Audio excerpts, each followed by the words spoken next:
Good afternoon, everyone.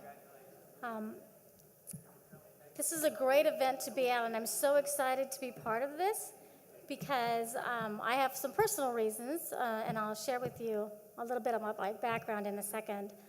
But it is really a pleasure to be here with all of you. And I've had the opportunity to listen to some of the speakers and the panels, and wow, all I got to say is wow, because if I had had this when I had my own business, I might still be sitting out there. Not knocking Walmart, though. It's been great with Walmart so far. So a little bit about myself. My name is Yolanda Ramirez, and I work with Walmart. I've been with Walmart for about 3 years.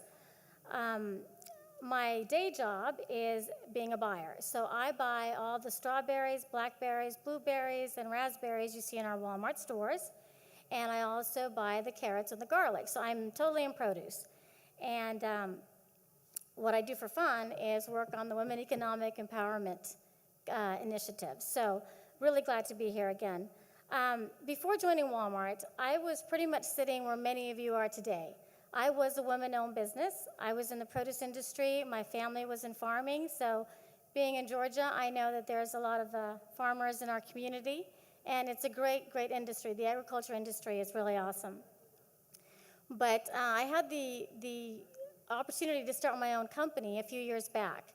And one of the major challenges that I found is pretty much what we're discussing here today, which is really capital. How do you start a company, and then how do you grow it and develop it and keep up with competition? It was really tough for me. I had my company for about 8 years, but I always seemed to be just a little bit behind the 8 ball. And so in trying to access capital, I didn't have all the wonderful avenues that we're listening to today, which is really great. So eventually, I had to make a decision. In order for me to be competitive, I had to sell to the really big retailers. And if you don't have all the equipment and the packaging and food safety standards in place, insurance issues and all of that, it's really tough to compete with the big companies. Innovation was another really big area that I would struggle in because I wasn't that big of a company. And so eventually I merged my company with another larger supplier, and I became the director of sales and marketing for that company. And that's when Walmart entered the picture into my life. I had never sold Walmart. I thought Walmart was just too big for me to sell as a woman-owned company. But when I was working with this other company, we were selling Walmart indirectly because this company wasn't as big as we thought we should be to sell Walmart either. So Walmart came in with global food sourcing, which was developed about 4 years ago. And 3 years ago, they approached me about joining them. They were looking for experts in the field of agriculture who understood produce, understood the industry. And the main mission that really attracted me to join Walmart was that they wanted to peel back the layers and really go after the growers, have direct relationship with the manufacturers of the product. And that's something that I wish I would have had an opportunity to do when I had my company. So now I was able to provide that for other growers. And so I joined Walmart, and I've been working with them, like I said, for about 3 years. About a year ago, I was approached to join the Women Economic Empowerment Initiative based on my experience in the industry and the fact that I had been there, done that, as a woman-owned business. So it's really an honor that I can work with this great team that's doing so many great things for women. But for the gentlemen in the room, and I see a lot of them have left, I just want to say that there are other programs within Walmart that are geared at helping small companies, veterans, minorities. So there's always opportunity at Walmart, both internal and external. And I suggest that one of the key things is that you become aware of what's out there. Go on our website, research, call. I will be available afterwards for questions if somebody wants to come and talk to me about opportunities. I will be in the Town Square. Is that what we're calling it? I believe so. Anyways, next door. So why women? And that's what really this presentation is about. The majority of our 200 million customers are women. And women control 20, and I have to put my glasses on, sorry. Women control 20 trillion of the annual consumer spending globally. 90 million women will be estimated to be in the global workforce by the end of this year. So when we talk about making sure that our customers save money to live better, and that they have the right assortment. We're talking about women because that's the majority of who's buying the products. So when we team up with women to supply our stores and supply our customers, we know we have the right assortment. So by 2006, or actually, let me go back. In September of 2011 is when we launched this program. And leveraging our size and scale, we want to help improve the lives of women around the world. By 2016, we are committed to make progress in 3 areas: sourcing, training, and diversity. By 2016, our goal is that we will source $20 billion from women-owned businesses in the United States and double our sourcing from women-owned businesses in international markets. Also by 2016, we are going to launch a dedicated women-owned e-commerce platform for women-owned businesses and products produced by women. In training, we are implementing a women's empowerment program in 150 factories and processing facilities. In emerging markets, we are training 500,000 women in the agricultural value chain. We are empowering 200,000 women through job training, education, career counseling, and mentoring in the US, and we're training 200,000 women for their first job in retail in our emerging markets over the next 5 years. Our other goal for 2016 is diversity and inclusion. So we are partnering up with our main suppliers of both services and goods in the United States that sell over $1 billion or have over $1 billion worth of sales to increase women and minorities representation on Walmart accounts. Internationally, we're focusing on gender balancing, starting with global accounts as well. So this afternoon, I'm really going to concentrate on sourcing. So here are our 3 major goals for 2016. $20 billion spend in the US, double our spend in international markets of women-owned business, and our e-commerce platform. This is what we've been able to accomplish over the last year. We've made some significant progress. So we have established an advisory network, Women-Owned Business Advisory Committee of internal and external stakeholders.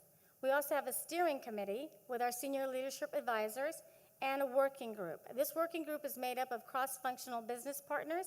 I'm currently working on a subcommittee on financing, and I'll tell you that this conference is really about financing, and right now we're on the first stages of how we can partner up with financial institutions, I know somebody was mentioning at the last panel about purchase order agreements and how you can leverage that.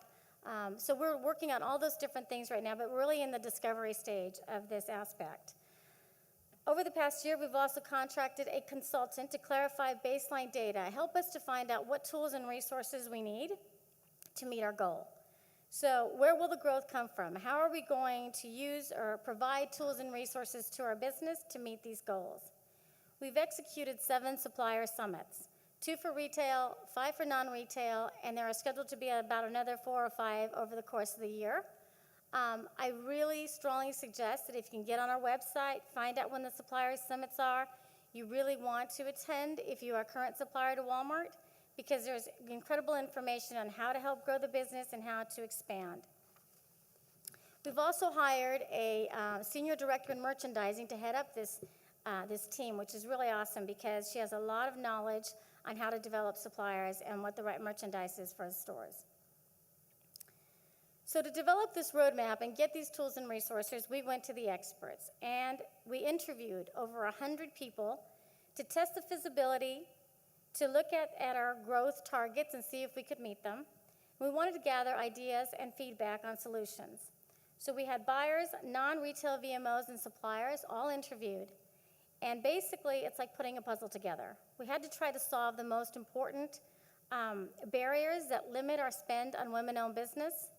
We had to provide opportunities for women-owned businesses and that will still be able to serve our customers. So we have to have the same principles, which is everyday low cost.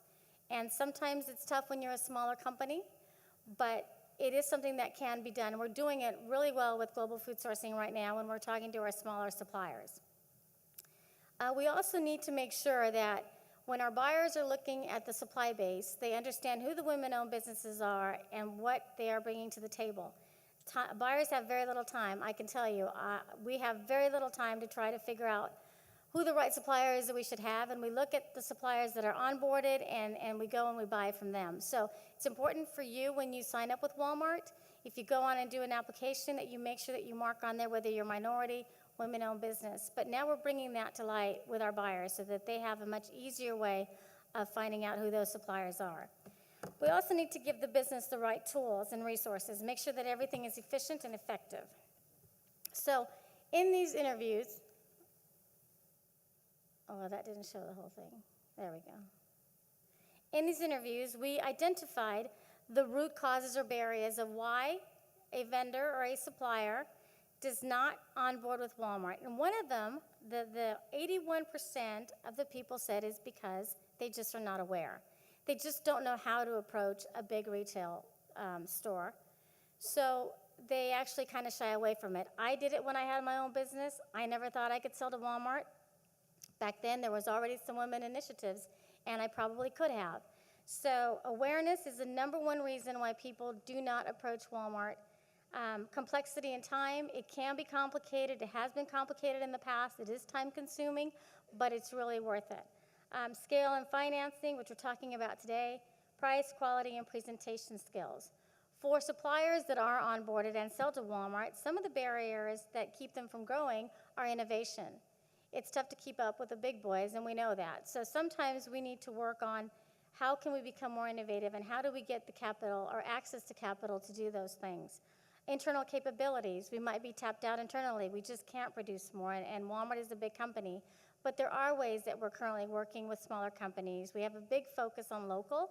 So if you're a local producer of goods, that's something that we look at, and that is a reason why we would buy from you. So there's all different kinds of alternatives, but these were some of the main barriers that we found. So once identifying these barriers, which now the clicker is doing this,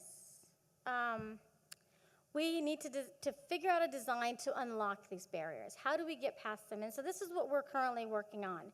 We now have scorecards and dashboards so that the buyers can see who the women-owned businesses are. They can identify them. They can see their performance. We are discovering and vetting new women-owned businesses. We have a supplier diversity playbook that helps outline what it means to be a women-owned business. We have supplier academy modules that are being put into place. We have nonprofit aggregators that are joining our team. And we are doing these buyer-supplier JBP lights. So we've always had JBPs for our major suppliers, which are joint business partners or planning, that we work with all the big companies, and we plan out the next 5, 10 years, and we talk about trends and historicals and innovation. And so we are having what we call a JBP light for the top 50 women-owned businesses. And it is a smaller version or a lighter version of it, less complex. We can talk about the next 2, 3, 5 years. How do we grow the company together? How do we grow the business together? And then the other thing is financing support options. And it's at the very bottom because it truly is at the beginning stages of figuring out just exactly how we can help and what different options there are.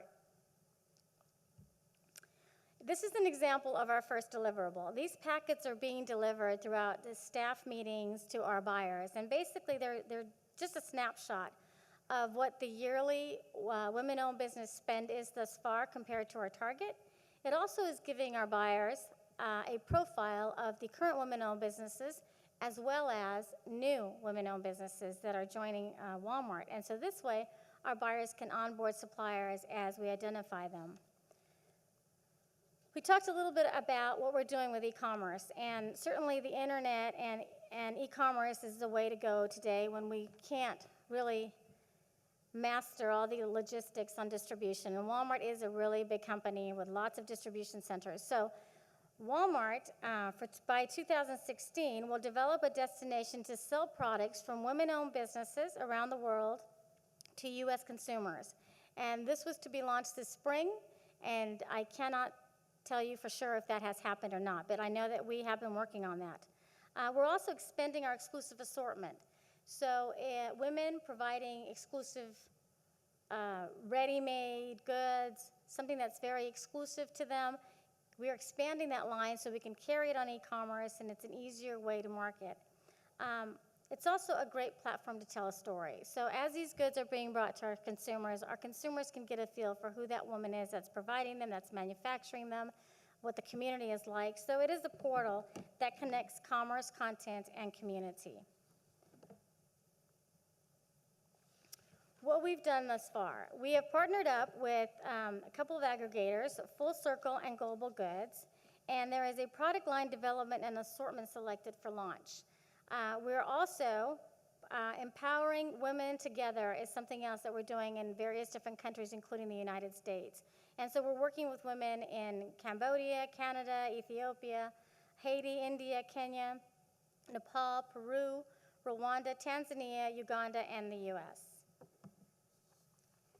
So that is pretty much what we're doing in terms of sourcing. In terms of training, and just to kind of go back to that first slide, by 2016, these are our goals: to train 60,000 women in factories, to train 500,000 women inside the agricultural supply chain, to train 200,000 internationally for their first job in retail, and in the US, to train 200,000 women to re-enter the workforce. As far as diversity and inclusion, as I mentioned earlier, we're working with our major suppliers, anyone that is having $1 billion in sales or more, to have more women on the Walmart accounts and minorities as well, representing Walmart. And then internationally, really working on gender balance. So this is what we are doing thus far with the Women Economic Initiative. Well, we're very glad to be here, like I said, and very excited to hopefully meet some of you that are interested in becoming Walmart suppliers. Thank you.